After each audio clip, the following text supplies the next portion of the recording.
proseguiamo con il nostro amico Andrea Cionci, che è in collegamento con noi. Ciao Andrea.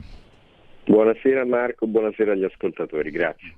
Allora, Mimo, devi sapere una cosa. Con Andrea abbiamo cominciato questo percorso di inchiesta molto interessante che vede fare chiarezza, fare luce sugli affari vaticani, ok? Dove affari vaticani non si intendono cose scabrose di soldi, le solite cose dello York che si sentono tanto, ma proprio si concentra sul ruolo di una figura che non è proprio secondaria per il mondo cattolico, ma per il mondo in generale, che come dico sempre non è da considerarsi una mera questione di fede, ma è proprio una questione di equilibri politici e globali, che è la questione del Papa, che proprio non è, voglio dire, Mimo, una figura secondaria, ecco, per il Vaticano. Non so se sei d'accordo. Non solo per il Vaticano, Appunto, ma per tutto il mondo. Appunto, per tutto il mondo. E dato che viviamo in questo periodo curioso in cui coesistono due eredi di Pietro, che abbiamo Papa Benedetto XVI, cosiddetto Papa Emerito, e Papa Francesco I.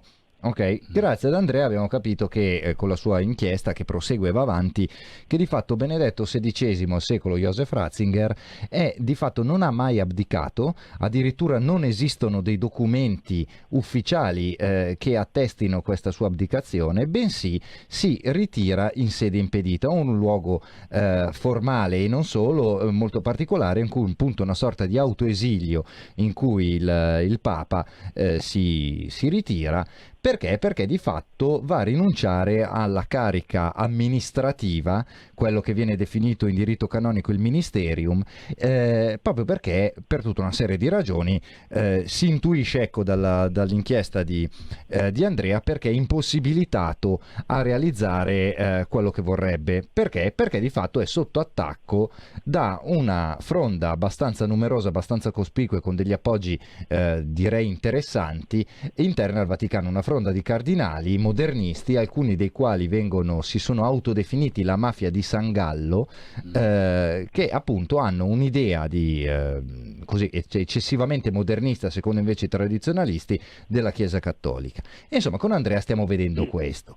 Allora, proseguirei subito insieme ad Andrea facendo una domanda che è, direi, forse una di quelle che i nostri ascoltatori si stanno ponendo da quando abbiamo cominciato questo percorso insieme, Andrea, ossia quali sono le conseguenze di questa strategia di Papa Ratzinger. Grazie Marco. Sì, dunque, noi per 8 anni, quasi 9, siamo stati abituati a considerare la Declaratio dell'11 febbraio del 2013, cioè la dichiarazione con cui Papa Benedetto sembrava dimettersi, siamo abituati a considerarla appunto come una rinuncia al papato, ma non è assolutamente così. Dopo 2 anni di lavoro siamo riusciti a ricostruire, anche con l'aiuto di diversi canonisti, teologi, latinisti, eccetera, che quella declaratio non è valida dal punto di vista canonico come rinuncia ed è un semplice annuncio di autoesilio in sede impedita, che è uno status canonico dove il Papa praticamente è prigioniero, ma resta sempre il Papa. Per questo motivo Benedetto XVI da 8 anni ripete ogni volta che il Papa è uno solo, ma non spiega mai quale. Ora, qualsiasi persona, non occorre nemmeno essere giornalisti per rendersi conto che qui gatta ci cova, no? Beh, certo. Quindi abbiamo scoperto che il Papa Benedetto non solo ha fatto questo atto canonico del tutto nuovo e del tutto, come posso dire, nascosto sulle prime, perché la sede impedita per sua stessa natura non può essere dichiarata. Sarebbe come pretendere che una persona che viene rapita potesse chiamare la polizia all'atto del suo rapimento. Quindi la sede impedita non può essere dichiarata. Che cosa ha fatto Papa Benedetto in questo modo? Siccome non gli ubbidiva più nessuno, questo è noto, già aveva avuto dei grossissimi problemi di autorità a partire dall'inizio del suo pontificato nel 2005, tanto che lui era solito ripetere: la mia autorità finisce a quella soglia, indicando la soglia della sua stanza. Visto che nessuno più gli obbediva, verso il 2012 il clero modernista che lo circondava aveva proprio inasprito questo tipo di ostruzionismo, di ammutinamento, tanto che lui ha ha deciso di togliersi di mezzo, ma lo ha fatto in un modo tale da restare l'unico Papa. Quindi lui sostanzialmente ha detto sì, io adesso mi dimetto, eccetera. Però che cosa ha fatto? Si è dimesso dal ministerium, cioè dall'esercizio pratico del potere, e non dal titolo papale, il munus. E quindi, ritiratosi in sede impedita, ha fatto sì che il conclave del 2013 fosse del tutto invalido, perché un conclave, come tutti sappiamo, può essere convocato quando il Papa muore oppure quando il Papa abdica regolarmente. Siccome Benedetto XVI non ha mai abdicato, ma si è ritirato in sede impedita, il Papa è ancora lui, il conclave del 2013 è stata una simpatica riunione fra cardinali, non ha eletto alcun Papa, quindi quel vescovo vestito di bianco, Monsignor Bergoglio, Sua Eccellenza Jorge Mario Bergoglio, che oggi amministra la Chiesa Cattolica, è formalmente un antipapa. E quindi in questo modo Benedetto XVI si è difeso alla grande, alla grandissima, perché in questo modo lui ha antipapato, mi si passi il termine, scismato tutti i suoi nemici modernisti. Mi spiego? Sì. Sì, cioè di fatto ha invalidato tutto, cioè con la sua sede impedita ha invalidato innanzitutto il conclave e se ho capito bene dalla tua inchiesta anche tutti gli atti che successivamente tutto quello che ha fatto Bergoglio in 8 anni esatto.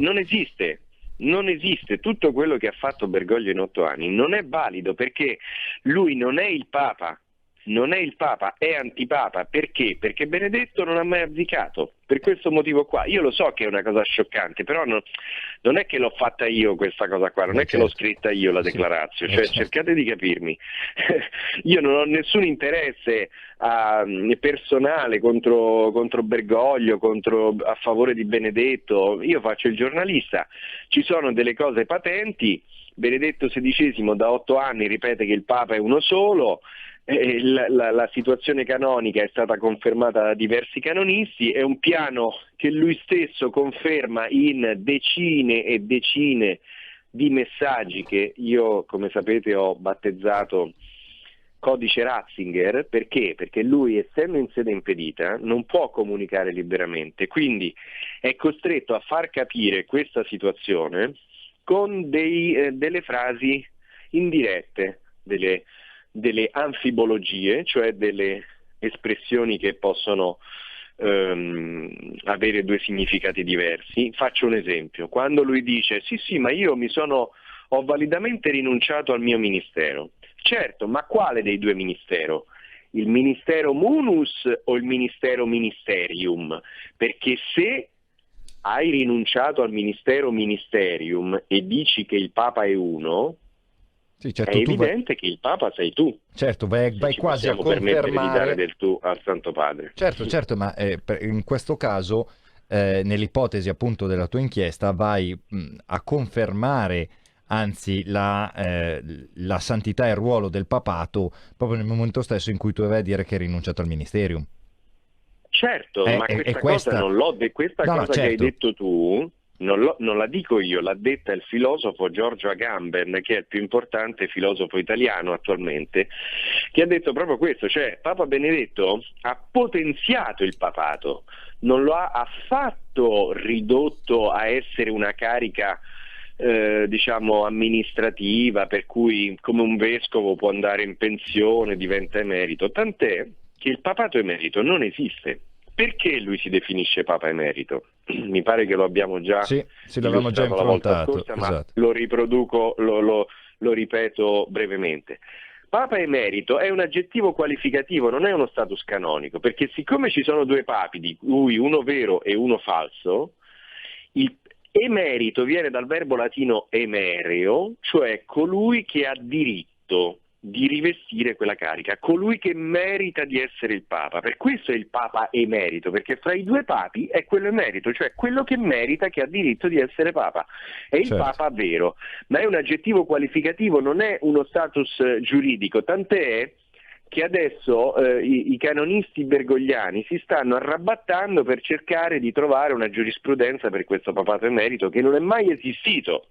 Certo, e loro lo ammettono candidamente, mi spiego. Certo, ammettendo di conseguenza lo scisma che Papa Ratzinger ha di fatto messo in atto, indirettamente in che modo, e autoesiliandosi in sede impedita, è corretto? Esatto, Ecco. assolutamente. Ecco, quindi questo è il primo obiettivo, se vogliamo dire, se vogliamo cominciare a fare una sintesi di Ratzinger, quindi quello di scismare, di cominciare a far uscire allo scoperto quell'ala, quella fronda più o meno importante, più o meno numerosa, poi questa sarà la storia a dare poi una sentenza finale sulla qualità, insomma, di questa fronda modernista della Chiesa Cattolica, e quindi metterli alla luce. Guarda, scusa se ti interrompo Marco, lui stesso lo ha chiarito in una recente intervista di quest'estate al giornale tedesco Der Correspondence. C'è una frase che i giornali non hanno riportato, perché ormai i giornali sono completamente schiacciati sulla narrativa bergogliana, in cui lui dice che bisogna separare i credenti dai non credenti. Quindi Papa Benedetto mira allo scisma. Perché mira allo scisma? Perché una grandissima parte del clero è completamente passata a un'altra religione. Non è più cattolica, mi spiego? Sì, certo, ma ne avevamo già parlato bene con la Pachamama. Il mariologo di Papa Francesco, il presunto mariologo di Papa Francesco, Don Alberto Maggi, che in un suo libro scrive: ma noi non sappiamo che cosa hanno fatto a letto Giuseppe e Maria. Vi rendete conto? Sì, no, allora, il teologo esatto, sì. Enzo Bianchi di Papa Francesco, che faceva le conferenze per i preti ai ritiri spirituali mondiali, dice che Gesù non è il figlio di Dio.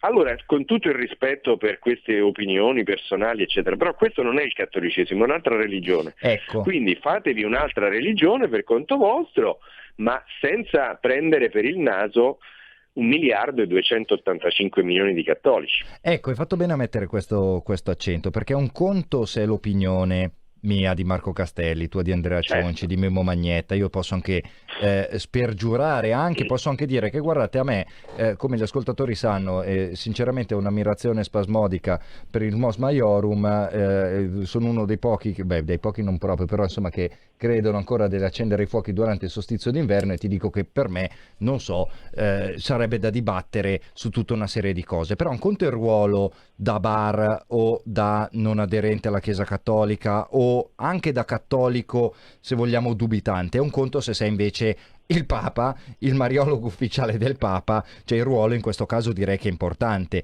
Questa ondata di relativismo dogmatico che evidentemente i bergogliani stanno portando all'interno delle mura vaticane, direi che è sostanziale, non è unicamente un'opinione da bar come troppo spesso forse i giornali progressisti fanno passare. C'è questa sorta di apertura così ai dubbi e alle posizioni progressiste ma guarda, da parte... ti faccio un esempio, no? Ti faccio un esempio, il presunto Papa Francesco è riuscito a dire che lui personalmente è a favore delle unioni civili. Certo. D'accordo? Allora, se tu sei cattolico, le unioni civili sono un avallo di quello che la dottrina cattolica considera come il secondo peccato che grida vendetta al cielo, il peccato contro natura. Certo. Poi siete d'accordo, non siete d'accordo? Ma a me questo non è un altro interessa. discorso. Certo. La dottrina cattolica dice quello. Allora, il Papa non può essere personalmente a favore del secondo peccato che grida vendetta al cielo, perché sarebbe come se il presidente dell'associazione dei vegani partecipasse alle battute di caccia al cinghiale. E certo, quindi al netto di tutto è un po' grave la questione. Beh, diciamo, è gravissima, posso intervenire, certo, un secondo? Mimmo, vai pure. Diciamo che in questo caso Papa Bergoglio non solo partecipa alle battute di caccia al cinghiale, ma se lo mangia pure il cinghiale. Sì, certo, perché è partecipe di una questione che per il cattolicesimo è un peccato. Poi che il cattolicesimo sbagli è quello, ma questo è un altro discorso, però è una opinione, ognuno la pensa come vuole, nessuno è costretto a essere cattolico, ma se tu sei il Papa, anzi lui non è il Papa, cioè si può permettere di dire queste cose proprio perché non è il Papa. Anzi, in questo, diciamo, anche chi non è cattolico trova una conferma veramente che fa riflettere. Perché? Perché non tutti gli antipapi sono anticattolici, anzi quasi nessun antipapa è stato anticattolico nella storia della Chiesa, tanto che abbiamo avuto 2 antipapi santi, certo, Ippolito e Felice II. Certo. Quindi Tuttavia, se tu da Papa sei anticattolico, hai posizioni anticattoliche, non puoi essere il Papa. E infatti questa cosa è confermata dal caso di Bergoglio, che lui canonicamente è antipapa e quindi si può permettere di dire quello che vuole perché non è assistito dallo Spirito Santo, non c'è lo Spirito Santo con lui, perché non è il Papa. Certo. Posso aggiungere un ulteriore mio pensiero, Andrea? Prego. Il discorso però appunto è questo, al di là di quelli che sono appunto cioè, questi ragionamenti che tu hai fatto con Marco, però Papa Bergoglio, anzi il Monsignor Bergoglio, come lo vogliamo chiamare, chiamiamolo, però sta apportando dei mutamenti significativi in tutto quello che è l'istituzione della Chiesa, perché da quando lui si è messo al posto di Benedetto XVI ha cominciato a disfare e a ribaltare tutto quanto. Allora, Certo. cioè, come la mettiamo? Perché appunto un conto è, diciamo, l'aspetto canonico, le leggi, Certo. e un altro conto è fatti. Questo sta facendo dei fatti che praticamente sta minando tutta la Chiesa, la sta proprio cambiando. È possibile, Infatti, è possibile. infatti, Ecco, scusami Andrea, a riguardo, giusto, l'appunto di Mimmo, no, ci porta su una questione estremamente pratica, che se vogliamo fa incontrare il discorso del fedele, ma anche la sì. questione tecnica. Non a caso, Mimmo, settimana scorsa avevamo affrontato la questione legata allo scandalo pedofilia che teoricamente avrebbe travolto ancora Benedetto XVI. Tutto questo parte dal nomen direi, il cardinal Marx, che adesso non me ne vogliano, però che siamo anche un marxista a essere cardinale, vabbè, comunque non l'abbiamo viste tutte. Comunque il clero tedesco è abbastanza protagonista, ecco, di questa rivoluzione bergogliana e Sì. si è attivato proprio sulla questione non solo della pedofilia, ma Andrea stesso nella sua inchiesta se vogliamo ne ritrova un ruolo abbastanza esemplificativo che potrebbe cominciare a rispondere alla tua domanda proprio partendo dal ruolo tedesco, vero Andrea? Del ruolo del clero tedesco. Sì, il clero tedesco è fortemente nemico di Benedetto XVI perché ha introiettato tutta una serie di istanze moderniste e progressiste, tanto che recentemente 100 preti tedeschi hanno benedetto altrettante coppie omosessuali in assoluto spregio alle più elementari norme disciplinari, canoniche e chiaramente anche teologiche della Chiesa Cattolica. Vi sembra che sia venuta una forma di sanzione, di riprovazione da parte del presunto Papa Francesco? No, zero, assolutamente. Il clero tedesco, insieme alla mafia di San Gallo, è il nemico pubblico numero uno del Santo Padre Benedetto XVI. Tanto che io ho scoperto proprio in questi giorni un escamotage che Papa Benedetto ha dovuto attuare per gabbare, per fare fessi i cardinali tedeschi. Perché?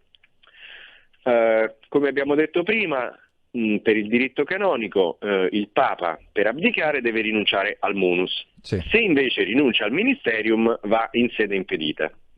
Nella versione latina della Declaratio Benedetto rinuncia al ministerium, è andato in sede impedita. Ma nella versione tedesca della Declaratio, come ho scoperto da un paio di giorni, i termini rispettivi del munus e del ministerium, che in tedesco si traduce con Amt munus e Dienst ministerium, sono invertiti, ovvero mentre nella versione latina Benedetto dice siccome il munus mi è diventato troppo faticoso, dichiaro di rinunciare al ministerium. Nella versione tedesca ha detto il contrario, siccome il ministerium mi è diventato faticoso rinuncio al munus. Quindi per i canonisti tedeschi, per i cardinali vescovi tedeschi, la rinuncia, la declarazione di Benedetto è una rinuncia a tutti gli effetti. Certo. Capite? Certo. Ma siccome l'unico documento che conta è quello in latino, e in latino Benedetto ha rinunciato al ministerium ed è andato in sede impedita, noi abbiamo l'ennesima prova del fatto che quel povero Santo Padre ha dovuto difendersi dal clero tedesco proponendogli una versione, una traduzione che a loro sembrasse credibile come rinuncia. Questo perché, a differenza delle altre lingue, il tedesco è l'unica lingua insieme al latino che diversifica munus e ministerium, cioè in inglese, francese, spagnolo, italiano sia munus che ministerium si traducono con una sola parola: ministero, ministri, minister, ministerio, in spagnolo e portoghese. In tedesco invece ci sono due parole, Amt e Dienst. Ecco perché Benedetto ha dovuto scambiarle per fare fessi i cardinali tedeschi, e ci è riuscito, perché i cardinali tedeschi, i canonisti tedeschi, non sono andati a controllare se vi fosse una reale corrispondenza con la versione latina e non si sono accorti che l'Amt è al posto del Ministerium e il Ministerium è al posto del Dienst. Sono invertiti. Certo. Beh, e questo diventa sostanziale, e qui si apre un'altra questione, perché se cominciamo a strutturare, a ristrutturare nel nostro discorso la Chiesa, abbiamo il Papa e abbiamo i cardinali. Come ci sono i cardinali, ovviamente quelli che hanno cominciato sin dal pontificato ufficiale, se vogliamo, quello noto di Benedetto XVI a remare contro, ci saranno anche altri cardinali che in realtà saranno vicini e ancora fedeli al Papa, quindi al Papa Benedetto XVI. Questi cardinali come mai si sentono, secondo te, così poco, picchiano poco i pugni sul tavolo? Si conteranno sulle dita di una mano i cardinali veramente fedeli a Benedetto XVI, che fino adesso si sono limitati solamente a correggere le fughe in avanti più pazzoidi di Monsignor Bergoglio. Chiaramente loro sono passibili di essere sanzionati da Bergoglio, che detiene il potere e lo detiene in un modo, direi, assolutamente dittatoriale, perché dietro tutti i discorsi sulla sinodalità, il dialogo, i ponti, Andrea, perdonami, eccetera. Andrea, ma Bergoglio ha fatto pratica sotto Videla, Bergoglio, perciò a livello di metodi dittatoriali esperto. Si intende di certe metodologie. Quindi questi signori cardinali sono sotto schiaffo, sotto botta, e potrebbero essere scomunicati da un momento all'altro, anche se la scomunica di un antipapa è completamente invalida. Il buon Papa Francesco I, il buon antipapa direi Francesco I, ha denunciato più di una volta di smettere queste usanze così sconvenienti come questo chiacchiericcio all'interno della Chiesa Cattolica, andando a stigmatizzare così le eventuali critiche alle sue scelte, al suo pontificato, invitando tutti a parlare apertamente e a dire la loro, perché ovviamente nella casa di Dio, nella casa del buon padre, con una figura così tanto aperta, nulla avrebbero avuto da temere. Però le scomuniche piovono mica male, giusto Andrea? Sì, effettivamente è così. Dietro queste apparenti aperture, questi discorsi super democratici, eccetera, si cela il pugno di ferro di un governante spietato, e questo, diciamo, lo posso dire sulla base del fatto che, per esempio, un sacerdote come Don Alessandro Minutella, che è un teologo con 2 dottorati di ricerca in teologia dogmatica di Palermo, fin dal 2015 ha preso posizione dicendo che c'erano delle cose che non funzionavano in questa rinuncia di Benedetto e così via. E per primo ha detto che Bergoglio non era il Papa. E Don Minutella si è preso 2 scomuniche, che è una cosa ridicola, perché la scomunica si può dare una volta sola. Ma certo, cos'è che il maxibon? Cioè 2 è meglio che 1, non ho capito. No, ma sai, 2 ergastoli si possono combinare, ma 2 pene di morte no. Esatto. Quindi, siccome la scomunica vuol dire che tu sei fuori dalla Chiesa, una volta la puoi dare, è inutile che ne dai 2. Quindi questo povero Don Minutella ha preso una scomunica in più di Martin Lutero, ti rendi conto? Beh, date da Bergoglio, magari per lui saranno anche medaglie, immagino, no? Ah, certo, lui è fierissimo di questo, e come lui dovrebbero essere fierissimi anche altri sacerdoti che sono stati scomunicati, perché Don Minutella non è certo l'unico. Però le scomuniche si comminano dopo un processo canonico, perché ci possono essere stati dei malintesi, delle questioni da chiarire, e soprattutto diciamo chi avanza certe ipotesi potrebbe anche avere ragione. Ecco perché non gli hanno fatto il processo canonico, perché se gli fanno il processo canonico poi si deve affrontare la questione della legittimità del presunto Papa Francesco, viene fuori tutto e apriti cielo. C'è ragione. Sì, quindi qui siamo alle fucilazioni senza processo, diciamo, facendo una metafora. Avrà approfittato del Covid anche lui, cioè c'è il Covid, l'emergenza sanitaria permette al Papa di fare certe cose che prima nemmeno Gesù e la Madonna potevano fare, insomma. Qualche libertà in fondo un Papa se ne può anche prendere. Abusi, sì. Sì, questo può essere. Abbiamo in diretta per noi, Andrea, 2 ascoltatori a cui chiedo il dono della sintesi, perché quei temi, come sempre quando affrontiamo questi argomenti... Pronto? Buonasera, sono Mario D'Arieti, complimenti sempre. Carissimo Mario. È un arricchimento ogni volta sentire le vostre trasmissioni. Grazie carissimo. Oltre che spirituale, anche culturale. Una domanda al giornalista, sì, tra l'altro molto preparato. Se è vero, va bene, che io ho letto un libro, mi pare 2 o 3 anni fa, una delle mie tante, di Antonio Socci, sì, che dice che questo Papa, da un punto di vista canonico, non doveva essere eletto, perché pare che sia successo nell'ultima votazione che lo ha portato al soglio pontificio, ci sia state più schede dei votanti, per via di una scheda che era rimasta solo, quindi un effetto Biden. No, ma aspetti, è seria questa storia qui, non c'è perché Biden è proprio nel comico finale. No, perché secondo il diritto canonico, non so se il dottor giornalista lo sa, secondo Socci, la votazione andava ripetuta. Siccome era l'ultima della serata, ci sarebbe stata una notte di mezzo, e in una notte, sai, in un conclave si rimescono tante carte, tante non alleanze. Non so se è vero questo fatto qui.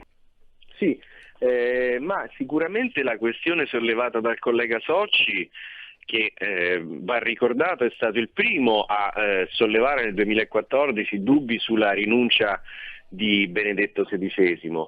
Adesso lui sembra invece avallare Papa Francesco, il cosiddetto Papa Francesco, e queste sono scelte che poi naturalmente ognuno fa. Però ecco, diciamo, quel merito storico gli resta.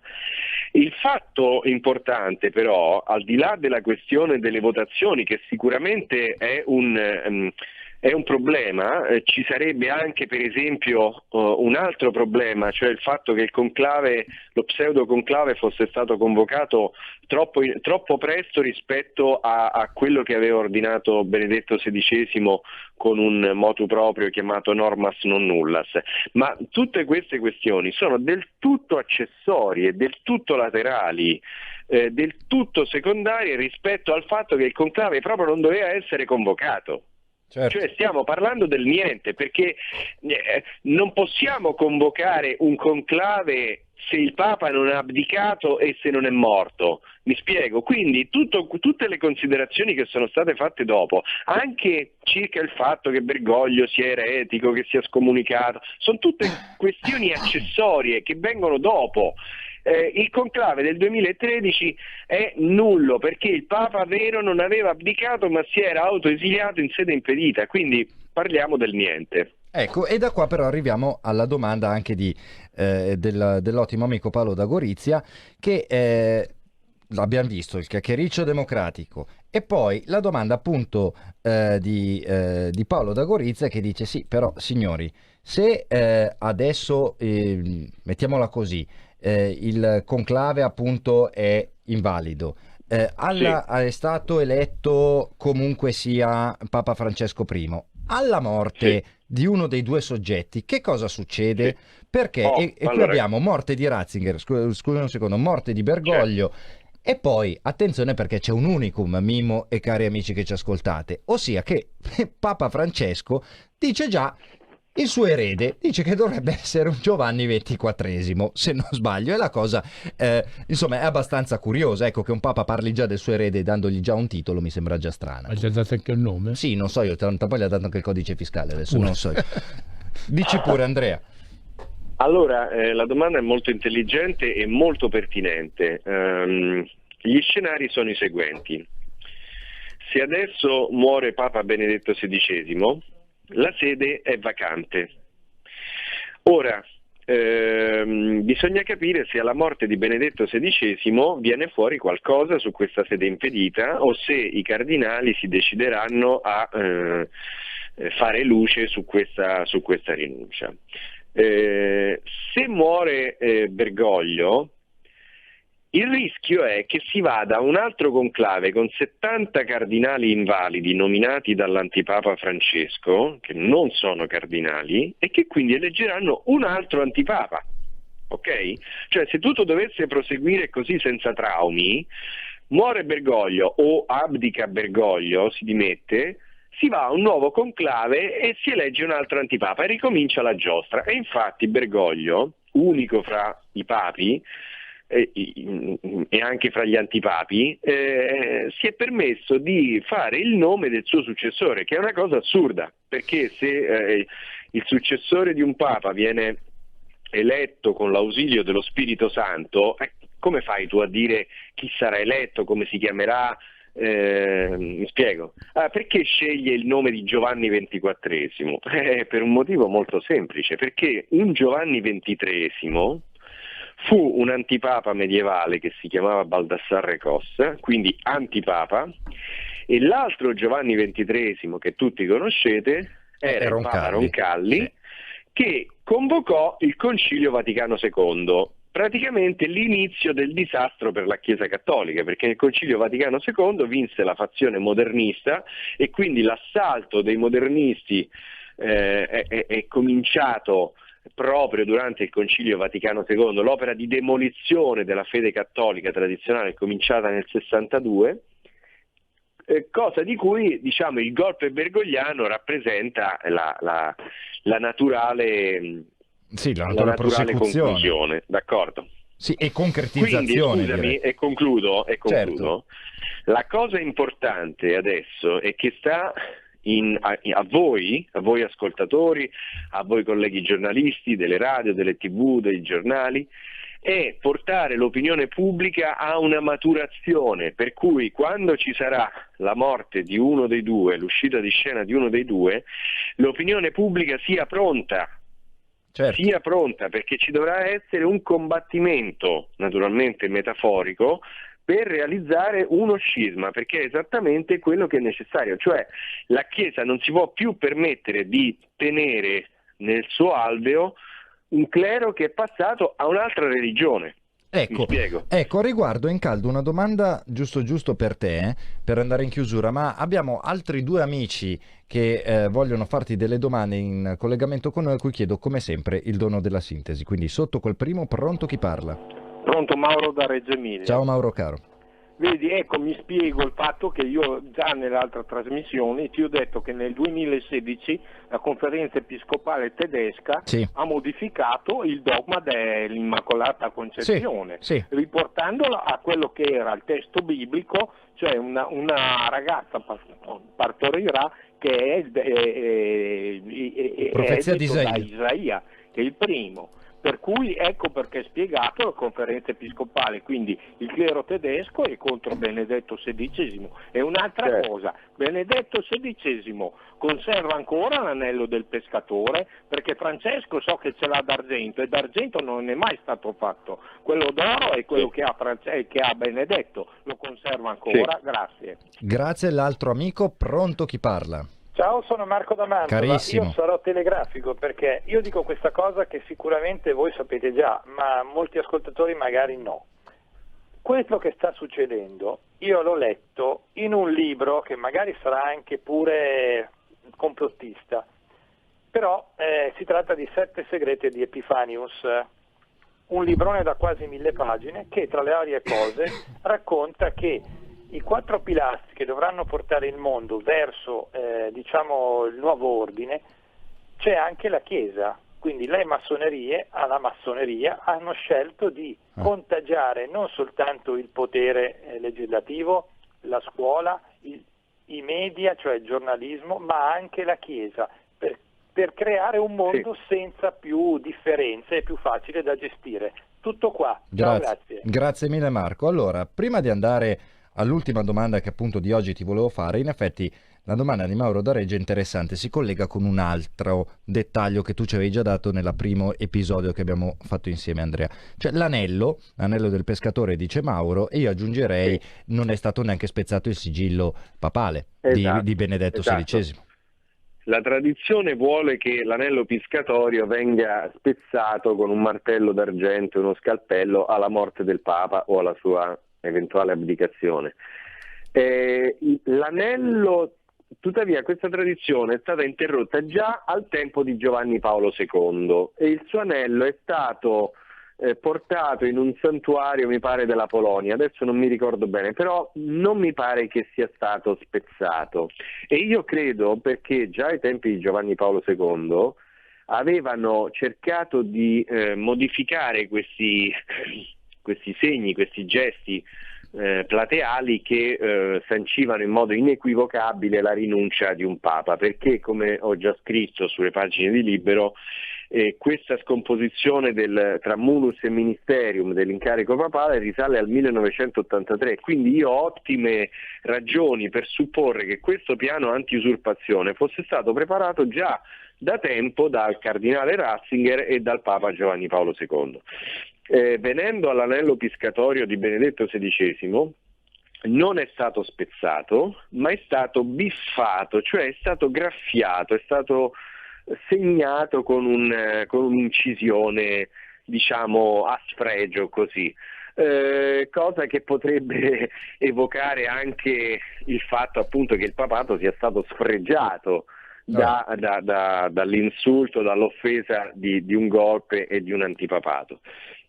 Quindi non abbiamo un segno preciso su questo. Vero è che Bergoglio porta un anello d'argento, tra l'altro contrariamente alla tradizione, sull'anello di Bergoglio non c'è San Pietro con la rete, come in tutti gli anelli piscatori, appunto, si chiamano così per questo motivo, ma è un anello con una croce anonima, probabilmente con qualche simbologia dietro, così come già abbiamo individuato che il crocefisso che porta al collo è un simbolo rosacrociano, in modo univoco. Il buon pastore con le braccia incrociate è proprio la posizione del buon pastore, si chiama così, tipica dei massoni rosacrociani. Ecco, giusto questo anche per andare a fare eco all'amico Marco da Mantova. Con questo, ultima domanda per oggi, che siamo verso l'inesorabile chiusura, perché il tempo è galantuomo ma passa appunto per tutti. A fronte di tutto ciò, per un cattolico che si va a prendere la sua comunione, ok, ci siamo? Che cosa prende? Cioè, giusto per fare un esempio banalissimo, il sacramento che viene elargito dal sacerdote è valido? Non è valido? Come funziona? Perché con uno scisma non ufficiale, giustamente il buon fedele segue quello che è la sua ritualità, quella che è la sua fede, come la vive, ed è ignaro di tutto ciò. Certo.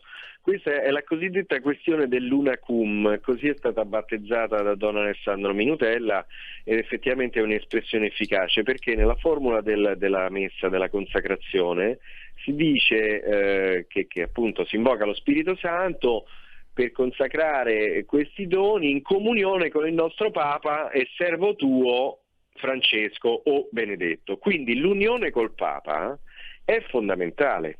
È assolutamente fondamentale. Ci sono molti bergogliani o tradizionalisti che riconoscono Bergoglio come legittimo Papa, che dicono sì, vabbè, ma poi alla fine non è importante chi è il Papa e chi non è il Papa. Ma che stiamo scherzando? Ma stiamo scherzando? Allora, se il prete dicesse celebriamo in unione con il nostro Papa Topolino, allora secondo voi la comunione si può prendere, eccetera. C'è una questione più sottile, ovvero la comunione, il sacramento dal punto di vista teologico è valido se la materia è quella giusta, cioè il pane di frumento, il vino di uva, eccetera. Se il sacerdote è regolarmente ordinato e se la formula di consacrazione viene recitata correttamente e con la giusta intenzione. Certo. Quindi l'Eucaristia consacrata in comunione cum Papa Francisco è valida, ma pare che sia illecita, Perché?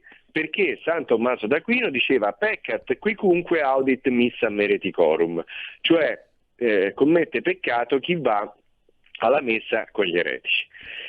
Dici, ma le persone che non lo sanno, poverine, la vecchietta di paese, come fa? Allora, per quelle persone inconsapevoli, in buona fede, c'è la dottrina del supplet ecclesiae, ovvero Dio rende non solo valida, ma anche lecita la comunione, così come altri sacramenti, perché il fedele è in buona fede. Una posizione, a mio avviso, indifendibile è quella di quelle persone che sanno che Bergoglio non è il Papa, sanno che è anticattolico e nonostante tutto per una forma di egoismo spirituale si vanno a comunicare una cum Papa Francesco. Ecco, io questa è una cosa francamente che non l'accetterei, tant'è che già prima di conoscere questa querelle sull'una cum io conoscevo delle persone che si rifiutavano di andare a messa perché avevano capito che era una celebrazione in comunione con uno che di Papa aveva ben poco e quindi non volevano partecipare a una celebrazione in comunione con un Papa con il quale non si sentivano in comunione, perché la comunione intesa come adesione spirituale con il Papa è fondamentale. Poi se quello non è il Papa e se non è nemmeno cattolico e anzi se addirittura ha l'intenzione di demolire il cattolicesimo, come abbiamo detto prima, buonanotte ai suonatori.